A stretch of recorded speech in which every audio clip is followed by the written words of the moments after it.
Bom, só é hecho com ante ainda, que men com ante espaço. Na Corsão não existe rádio não comercial, tu rádio é comercial.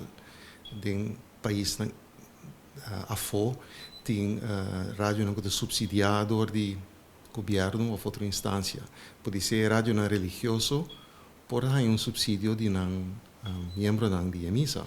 Mas em geral, a maioria rádio na Corsão é comercial, que me nanda viva de entrada de vende propaganda. Se a rádio não tem ainda, sei que men não tem bestaansrecht. Com spoeling a menos, se cita seguro. E hecho também que a maioria rádio está assim, hobby mescos, está buta com a diversificação não é suficiente grande, que está buta com toda gente que come no mercado. A mim te quer que por sorte chiquito, se botem 25 para 30 rádio, lo tá mais mio, se a rádio não está para mais diversificar com um diferente formato. E me ribo um doelgroep mais chiquito, então me te quer que esse por direita e entrada mais de cada rádio. Sim, tem seu efeito.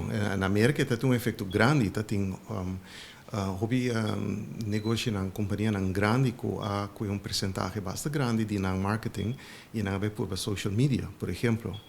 Depois de algum ano de purba, a kita trove for de pensamento aí e não abai back na mídia tradicional, no rádio só, televisão, corante. Então é lógico, para sobre nós não chega ainda e caminha que o pobisa well me também faz propaganda somente na mídia social, via de internet, por exemplo.